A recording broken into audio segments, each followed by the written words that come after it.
Hi friends, movie start होती है और हम सेकंड के एंड से ही आगे सीन देखते हैं।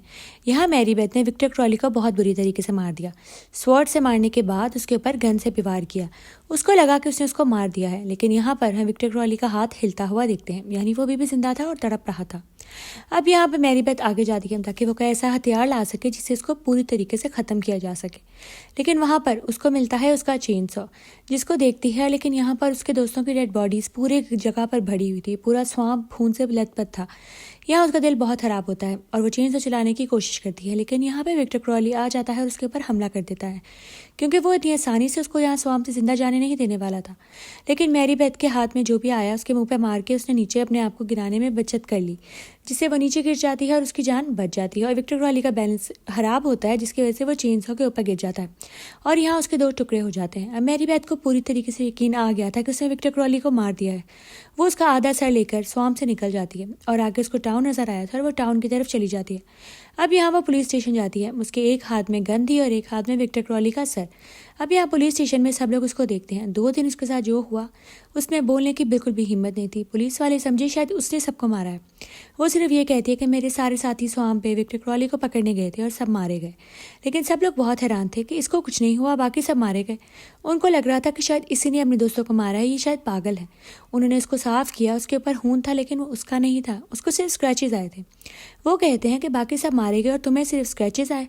लेकिन यहाँ पर वो पूरी कहानी बता देती है कि उसके साथ क्या हुआ और ज़ॉम्बी और इन सबका क्या प्लान था। लेकिन वो प्लान कामयाब नहीं हो पाया, सब मारे गए। विक्टर क्रॉली ने हर किसी को बहुत ब्रूटली मार दिया और किसी को भी नहीं छोड़ा। ये बहुत मुश्किल से उसको मारकर यहाँ पर वापस आई है और अब ये कह रही थी कि मैंने हमेशा हमेशा के लिए इसको स्वाम्प से ख़त्म कर दिया है।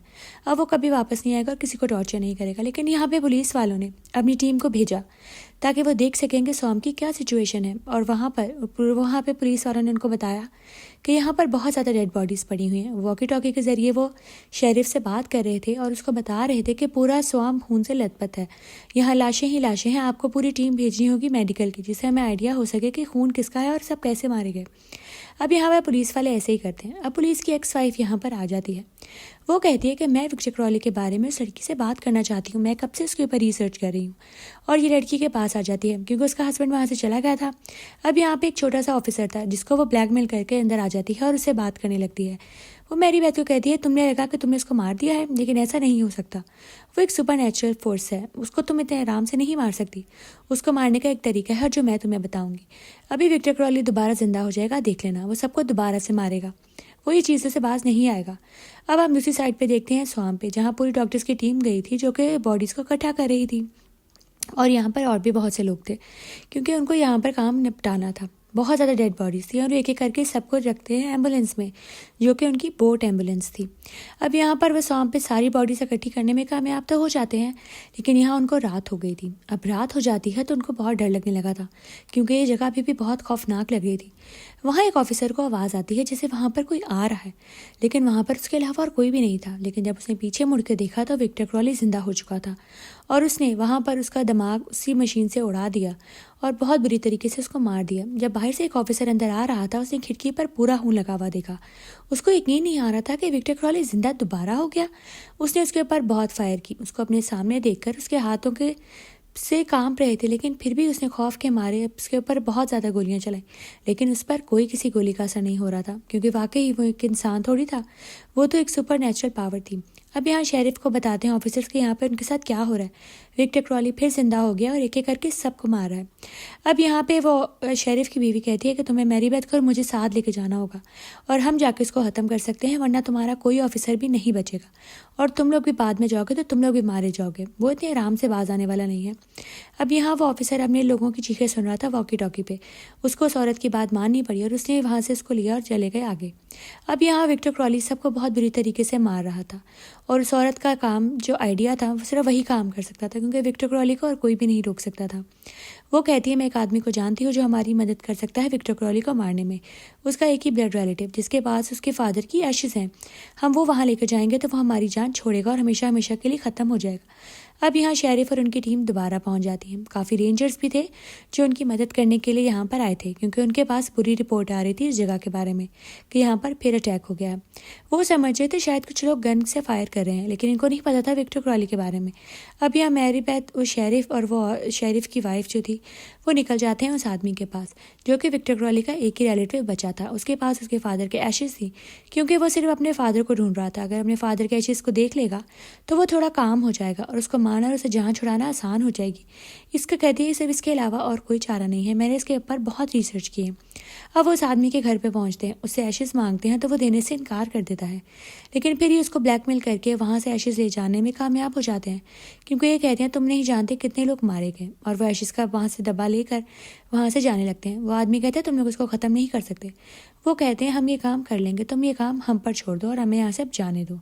अब यहाँ पूरी टीम रेंजर्स की पहुँच गई थी। विक्टर क्रॉली के घर के पास ये लोग आ गए थे। इन्हें लगा कि यहाँ पर उसको मारना आसान होगा, क्योंकि इनके पास इतनी बड़ी बड़ी गन्स जो हैं, लेकिन ये गलत थे, क्योंकि विक्टर क्रॉली को मारना अब इन गन्स की बस की बात नहीं थी। यहाँ पे जो सबसे बड़े रेंजर थे उनको लग रहा था कि उनकी टीम इसको कामयाबी से मार देगी, लेकिन विक्टर क्रॉली जब वहाँ पे अपनी चेनसॉ लेकर आता है तो उसको हराना बहुत मुश्किल हो जाता है। पूरी टीम उसको देखकर कांपने लग गई थी, क्योंकि वो बहुत ही खौफनाक था। वो एक जिन लग रहा था जिसको हराना बहुत मुश्किल था।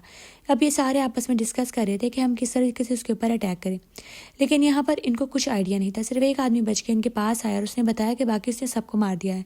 वो बहुत ही खौफनाक है और बहुत ही ताकतवर। हमें इसे मारना होगा तो हमें अकल का भी इस्तेमाल करना होगा ताकत के साथ साथ। अब यहाँ शेरिफ पूरी रेंजर्स की टीम को गाइड कर रहे थे कि हम किस तरीके से उसके ऊपर अटैक करें।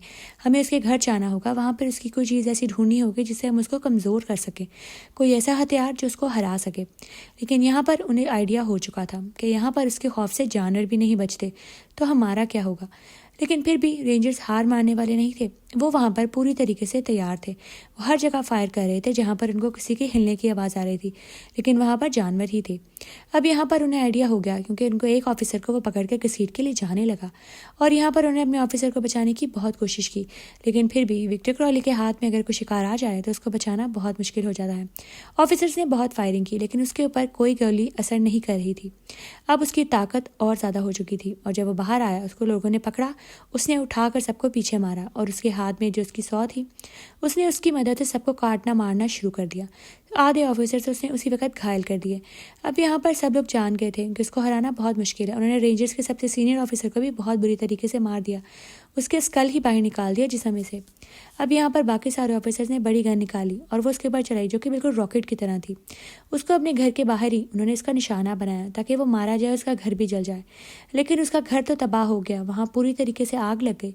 वो ऑफिसर बहुत खुश हो गया, उसको लगा कि शायद उसने विक्टर क्रॉली को मार दिया है, लेकिन ऐसा नहीं था। विक्टर क्रॉली बाहर आ जाता है और बाद में वो जिस ऑफिसर का हशर करता है वो देखने वाला था, उसके हाथ पैर धड़ से अलग कर देता है और बहुत बुरी तरीके से उसको मार के आगे बढ़ रहा था बाकी सबको मारने के लिए। अब ये लोग बोट एम्बुलेंस में जाके 3 ही बचे थे जो जाकर छुप गए और यहाँ पर उसने अपनी सौ से सुराख किया और एक एक करके सबको पकड़ना शुरू कर दिया। और यहाँ पर उसको पता था कि सब लोग अंदर ही हैं और उसका मारना बहुत आसान था, क्योंकि वो बहुत ज़्यादा खौफनाक हो चुका था। वो किसी एक को भी नहीं यहाँ से जाने देगा, क्योंकि वो जानता था कि उन्होंने उसके घर में दोबारा आकर आग लगाई है। उसने सबको पकड़ा और टॉर्चर करना शुरू कर दिया। वो बहुत मुश्किल से एक दूसरे की मदद करके अपनी जान बचा रहे थे, लेकिन फिर भी इनका बचना बहुत मुश्किल था, क्योंकि विक्टर क्रॉली अब आउट ऑफ कंट्रोल हो चुका था। अब यहाँ मैरी बेथ और शेरिफ की वाइफ और शेरिफ पहुँच जाते हैं, क्योंकि उनको पता चल गया था कि हमें सिर्फ एक ही तरीके से और हम तीनों ही इसको ख़त्म कर सकते हैं। उन्होंने आवाज़ देके विक्टर क्रॉली को वहाँ पे बुलाना शुरू कर दिया, लेकिन वो बोट में सबको मारने के बाद ही यहाँ पे आने वाला था। उसने एक एक करके बोट में मौजूद सब लोगों को बहुत ब्रूटली मारना शुरू कर दिया। वो शेरिफ अपनी वाइफ की आवाज़ सुन के वहाँ से निकलने लगे थे, लेकिन उनको भी बहुत बुरी तरीके से विक्टर क्रॉली ने मार दिया। और अब उन सबको मारने के बाद वो बाहर आने लगा था, क्योंकि वो जान गया था कि बाहर कोई इसको बुला रहा है।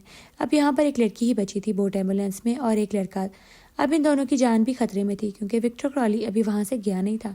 वो जानता था अंदर 2 लोग हैं जिनको उसको मारना ही होगा, और जैसे ही वो बाहर आता है उसकी आवाज़ सुन के उसको समझ आ गई थी कि ये लोग मेरे लिए कुछ लेकर आए हैं या ये लोग मुझे मारना चाहते हैं, कि उनके पास प्लान होगा। अब यहाँ पर मैरी बेथ उसके पास जाती है। वो कहती है ये लो तुम्हारे फादर की एशेस, और मैं तुमसे माफ़ी मांगती हूँ इस टाउन वालों की तरफ से, इन्होंने तुम्हारे साथ बहुत गलत किया, और ये लो तुम्हारे फादर की एशेस।